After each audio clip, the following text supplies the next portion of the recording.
Joining us now from Cape Town studio for small cap analysis is Anthony Clark from Vunani Securities.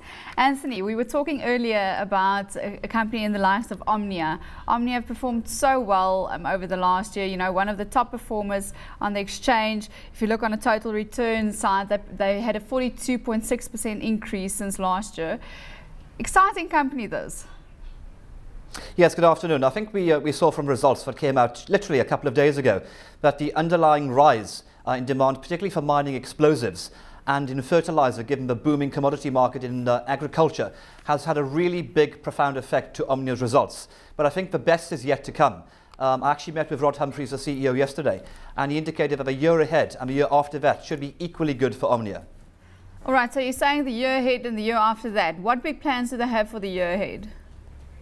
Well, the key thing that's happened this year is the 1.4 billion rand they've spent on a new nitric acid plant, which is the key input into making explosives and fertilizers, came on stream in January, slightly under budget, and it's now started producing the key raw material that Omnia needs to produce these products. It will become the lowest cost provider of its key raw material going forward. So if you're the lowest cost producer and the market remains quite buoyant for your key products, there's margin expansion, which means greater profits, and that's exactly what Omnia will happen in the next couple of years.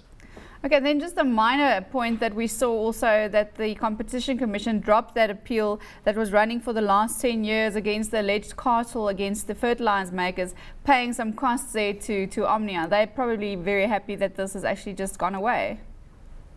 Yes, I mentioned that again at the breakfast meeting yesterday. It's been a slight niggle in their side. You know, the key impact of the Competition Commission investigation was Sasol and the international company Yara. You know, Sasol has now been curtailed in the fertilizer market, and Yara has pulled out, which leaves the market quite wide open for Omnia to take a lot of market share.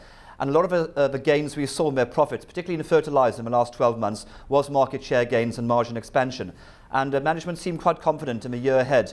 But again, with 11 million tonnes of maize being produced this year, and you know, a booming global market in agricultural commodities, that fertilizer should do quite well. And again, mining expansion in Africa has come back to the fore. And again, it's exactly what Omnia specialises in, making explosives to take things out of the ground. So the next 12 months, I'm quite positive on Omnia, and I've actually raised my target price on the stock to about 135 rand in the short term.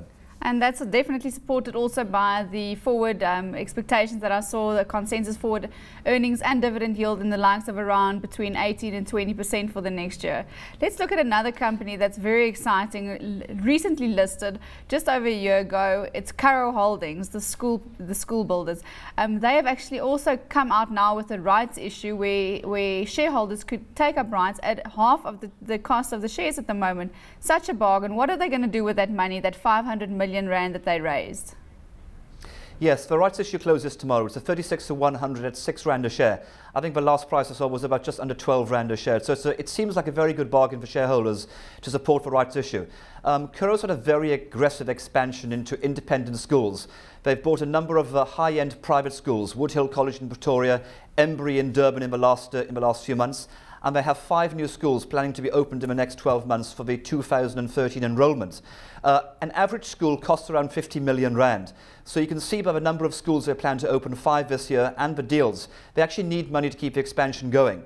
The company doesn't make that much money currently. It's in a J-curve growth scenario.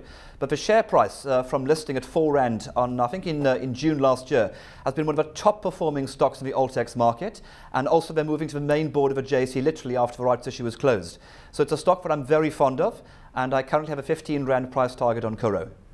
Anthony, I saw that, and they actually increased by about 74% if you just look at the stock price. As Anthony mentioned, no dividends there.